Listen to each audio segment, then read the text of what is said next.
911, what's your emergency? 911, what is your emergency? Calling all available units, calling all available units. We have a missing child report at the corner of 1st and 2nd Avenue. Respond with emergency traffic.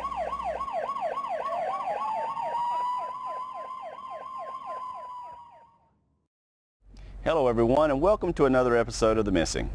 I'm your host, Scott Davis, and I'd like to say thank you so much for joining us this episode. Unfortunately, this week I have some sad news to report. Last week we ran the cases of Duncan and Jack Connolly, abducted by their father. This past week, their bodies were discovered along with the body of their father, and it is direct suspect that their father had something to do with their deaths. Even though this case did not turn out the way we wanted it to here on The Missing, let's keep these boys in remembrance, let's say a prayer for their family, and let's continue to work diligently here on The Missing to recover other missing children in the memory of Duncan and Jack Connolly. I thank everyone that tuned in to watch the case of Duncan and Jack and in hopes that we could bring them home safely.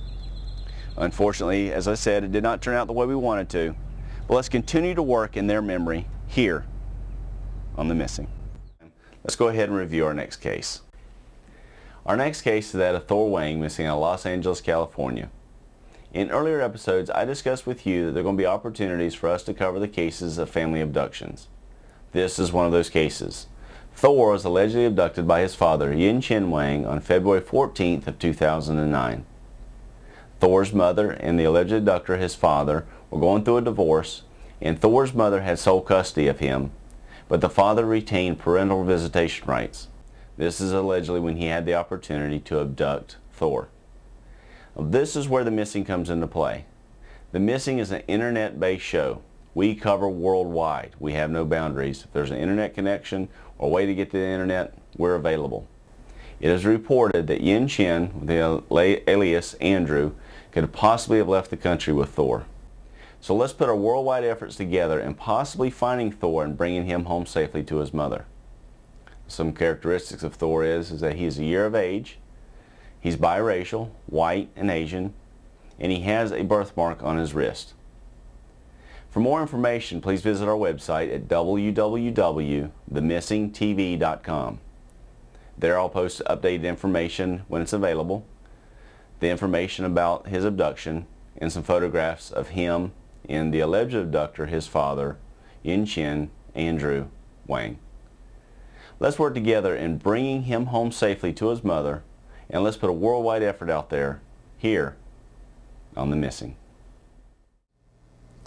Now I'm going to switch gears here for just a minute. If you're an avid viewer of our show, I really appreciate you being with us. But by doing so, you understand that I believe this is a God-given opportunity for me to work with you, our viewers, in assisting in the recovery of missing children. Well, with that in mind, we were recently contacted by the owner of Quiznos of Crossville. He said, I've been watching the show. I really admire what you're trying to do for these missing children, and I want to participate. How can I help? Well, after a brief conversation with him, he understood that my wife and I produce this show locally by ourselves, and he had offered to come on as an advertiser for our show. So with his advertising dollars, we're going to be able to provide more detailed content here on The Missing, give us an opportunity to provide more episodes in the future, and continue with our efforts to recover missing children and educate parents and their children from going missing. So I'd like to say thank you so much to Quiznos of Crossville for coming on board and helping us with our efforts here on The Missing. I'd like to welcome a special guest to The Missing in this episode. It is Canine Officer Brian Hall out of North Florida. He's a dear friend of mine, and he wanted to come on the show and talk to us about his duties as a canine officer. Welcome aboard, Brian. Thank you, Scott. Glad to be here. Now, seeing you here on the show, it's going to give our viewers an opportunity to know what the duties are of a canine officer. Can you give us a brief description of what your duties are as a canine officer? Sure, Scott. Yeah, I work a lab for narcotics detection. He's a passive alert dog. He's strictly used in the jails and prisons and inmate work camps and inmate work locations because of his passive alert. And I also work bloodhounds. Bloodhounds, we answer calls for service from our local police departments as well as other counties in our area for missing children or missing adults. We will do the occasional felony suspect or escaped inmates, but our passion and we like to concentrate on is probably the children and the adults, more so the children. Could you tell our viewers and myself as well how you got your bloodhound for your search and rescue efforts there at the police department in North Florida?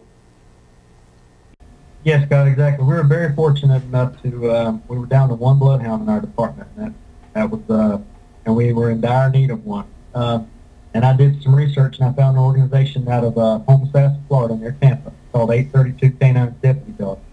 It's a nonprofit organization by Angie and Duke Snodgrass. Their son was killed in a motorcycle accident several years ago. They took his life insurance policy and started this organization. And they raise and train bloodhounds and donate them free to law enforcement officers all over the country and as well as overseas. And they, to this date, they've gifted over 100 dogs in almost every state and overseas, like I said.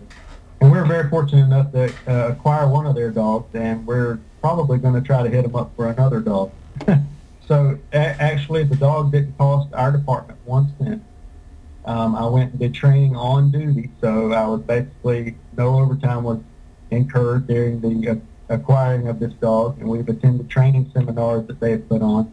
So it's really a win-win situation for the citizens and our department, you know. So there's organizations out there, if it not be in Florida, if it's in law enforcement officers that might be watching this, there's organizations all over that do this, but that's one that we're kind of passionate about. We really like those guys down there, Duke and Angie. They're super nice people. You can look them up on the internet at 832 Deputy Dog. I'd like to say thank you, Officer Hall, for joining us here on The Missing. And if you don't mind, we'd like to ask you to come back in the future. No problem, Scott. It'd be my pleasure.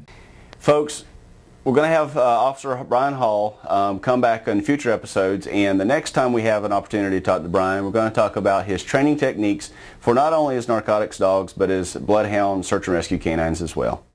Well, everyone, that brings a close to another episode of The Missing. I'd really like to say thank you for joining us this episode and reviewing the information on the cases that we presented to you. As always, please remember to keep your children educated, keep them protected, and continue to watch The Missing. I'm your host, Scott Davis. God bless.